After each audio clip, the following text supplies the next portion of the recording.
Hello, my name is David. I'm a software developer at AutoWeb, and I'll be showing you a few EA developed packages that I think will make your life a little bit easier. To start off, we have eea.tags. It is a drop-in replacement for the default Plone tagging functionality. We needed this new tagging widget because we have thousands of tags in our portal, and we needed a very easy way to manage them and tag content. So this is the currently default Plone widget for tagging. We can see it has about 3 fields. We have a listing of the current tagged current used tags, and text area field where we can create new tags. We replace this one with just a simple field. We have a drop down. It works similar to how Facebook does it to tag people and stuff like that. Okay, and let me just show you how it works.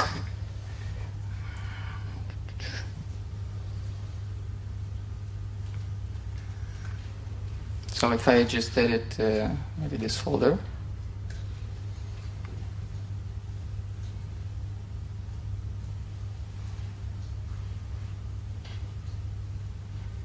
Okay, and I can add my tags over here, maybe a new tag, my new tag. If I already had this one, a newer tag. And maybe I want to search through the already existing tags. Maybe I want something with air in it, and I can select any one of these and add it and save, and that's it. And if I want to delete one, just X.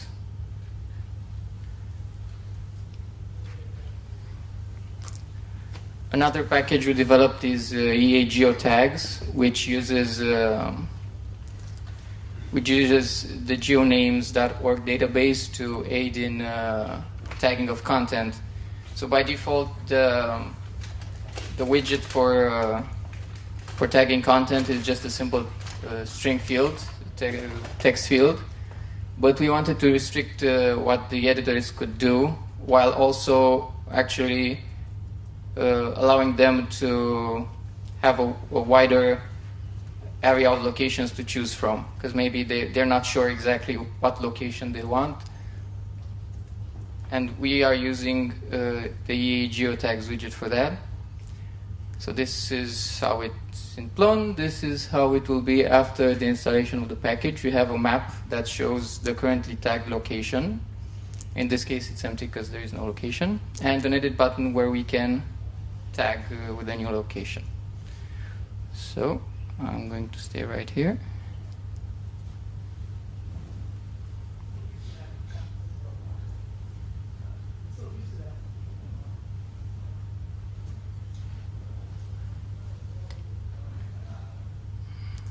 Okay. So maybe I want Hanum. Just hit enter and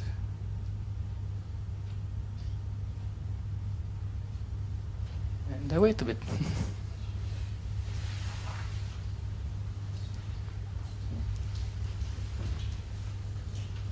Okay, I think, yeah.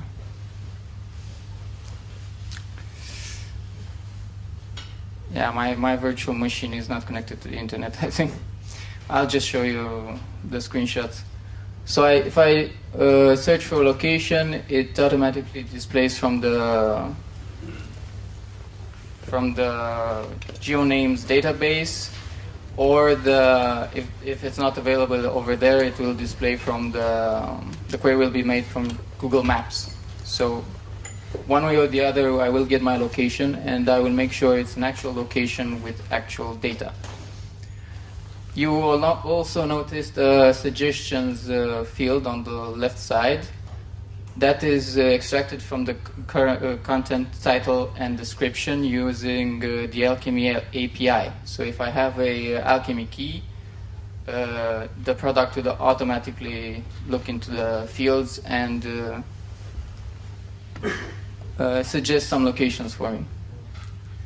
Now, in addition to having the location name, I will also have the geonames ID set on the object as a in an annotation dictionary. Also, the latitude and longitude of the location. So I spoke of Alchemy, of using the Alchemy API. That is done through the eea.alchemy package, which by itself it doesn't do much, but you can easily integrate it into your product to work as you've seen in eea.geotags. But it does have a very interesting feature by default. You can automatically tag all your content very easily. So you will notice that the demo portal I set up over here has some strange content, some news. This is because I used a package I found on PyPy, Collective Content Generator, to fetch data from BBC, I think, and Flickr.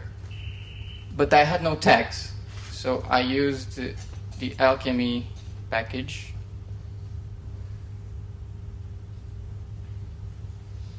Which is available in site setup as Alchemy tags.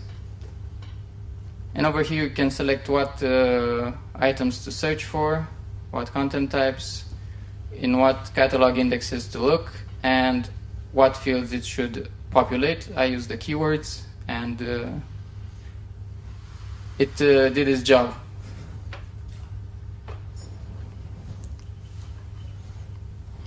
Moving on, we have the eea.relations package. This was created because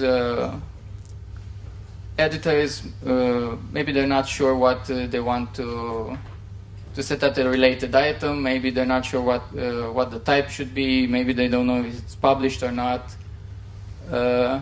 We developed this to constrain them and help them at the same time. So this is the default related items widget. We have a pop-up. I searched for news. I have two results. One is a page, one is a folder.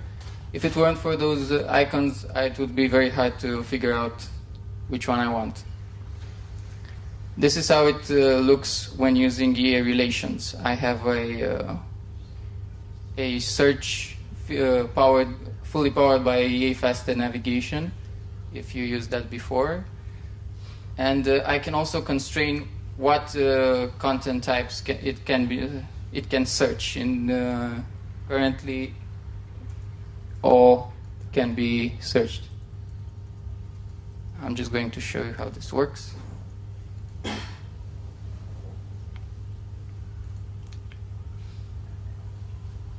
So I have a folder over here, edit, categorization,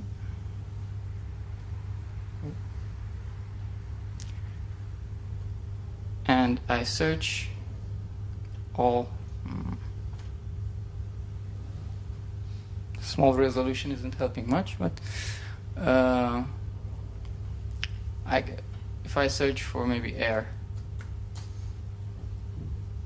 So I have both the title of the item and the description field present, so I know what I'm clicking on. In this case, it's the same because it's brought from the internet. But yeah, I can tag as many contents I want, and done.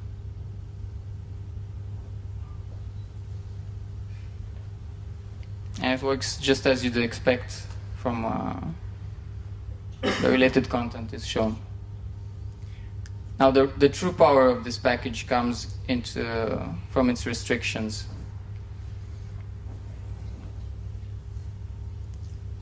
So if I go into the possible relations section of the site setup, I can see a nice graph that is rendered using graphiz, and it will display if it is installed. Otherwise it will just not show. It's not a hard dependency. and I can see the relations between all the items in the portal. Here on the left side, I need to define my content types, and on the right side, the relations between them. Now, why do I want to do that? I already know the portal types, right? Well, if I define them, I can do some advanced rules, such as defining my custom relation over here, my custom content type, which also has to have this interface. So I can use marker interfaces to restrict what people can relate. What this means, this is for the folder portal type.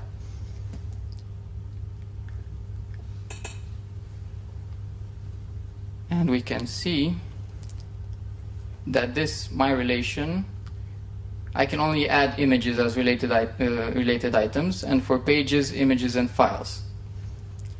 For everything else, or every other folder, I can just relate everything as usual.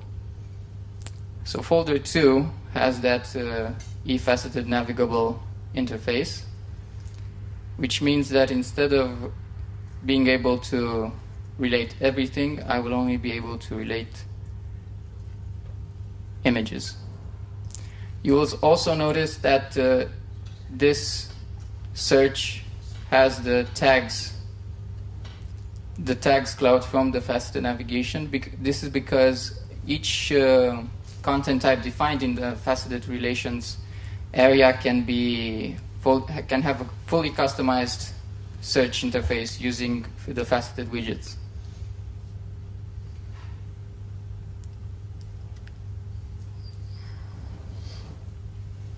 This is a screenshot from the EA website, where they have a lot of relations defined and much more complex relations between them.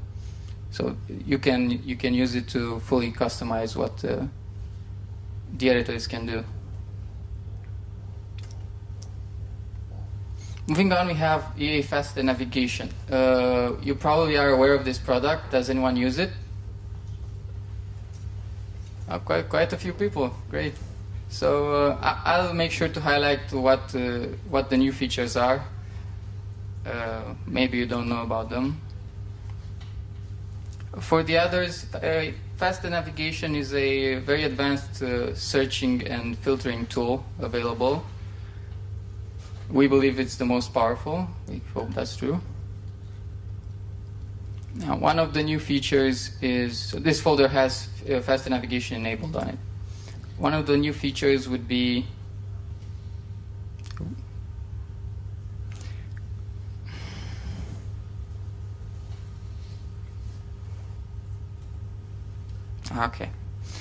the ability to disable left and right portlets. This makes it easier to display the faceted navigation. In this case in particular, because we have a small resolution, it's helping quite a lot.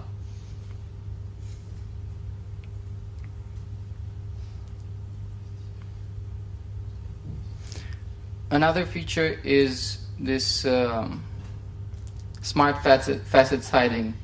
This is enabled by default, I think. What this does is, if the current widget configuration does not allow for any different results to appear, so if the default configuration will only list one page and there is nothing I can do in the widgets to change that, the widgets will not appear, just the results.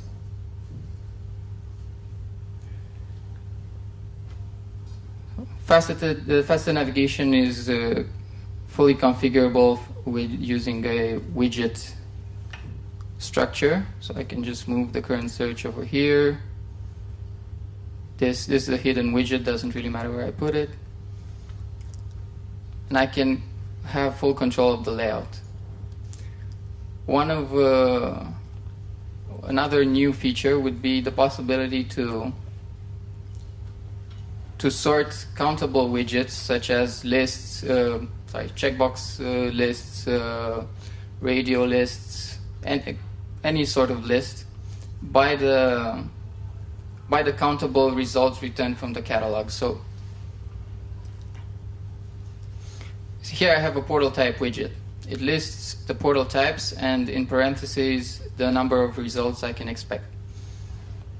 So by default it's sorted alphabetically, I believe.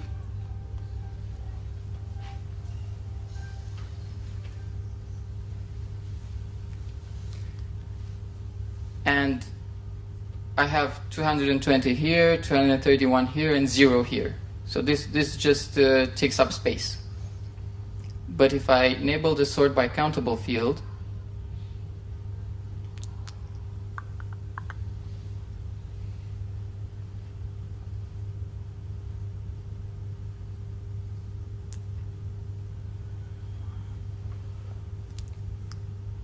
it will be sorted from highest to lowest, so I have the most relevant results at the top.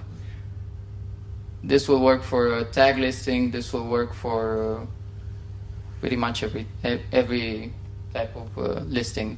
Over here we have, this one is already enabled.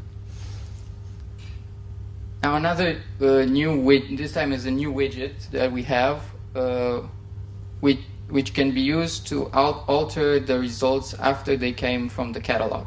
So by default, what facetednavigation does is basically build a query. You say what tags, what title, what language, and it searches the catalog and then displays the results.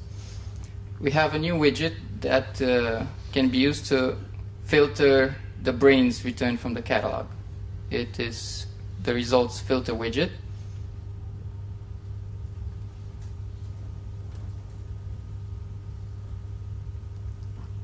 And this basically works just using a tile expression over here, similar to the tile expression widget if you use that.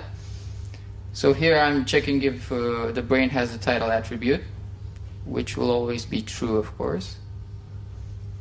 I can, one sec.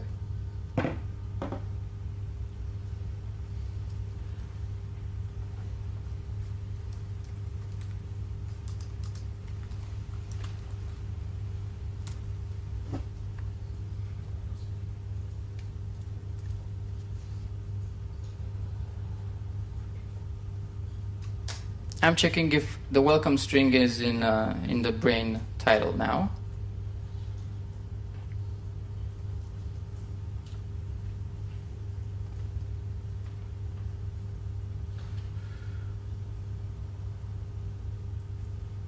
And this just gives me the welcome to Plone page, because it's the only one that has the welcome string in the title.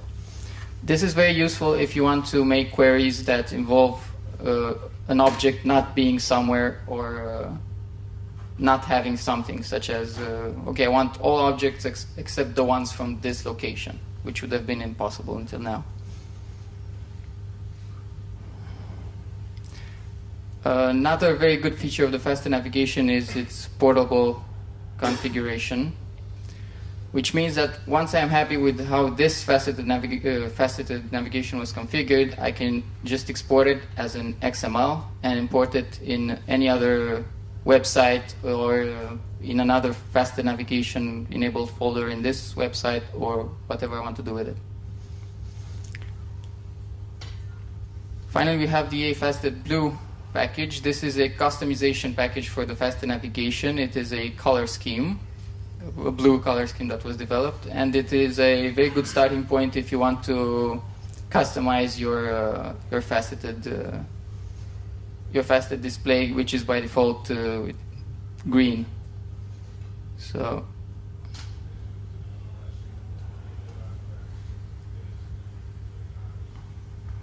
just go to add-ons.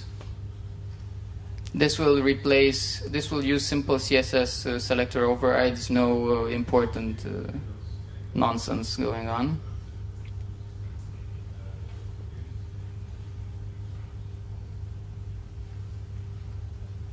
And now we go from green to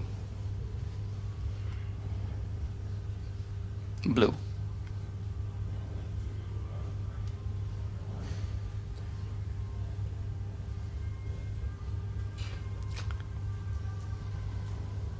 That's about it. Thank you for listening. If you have any questions.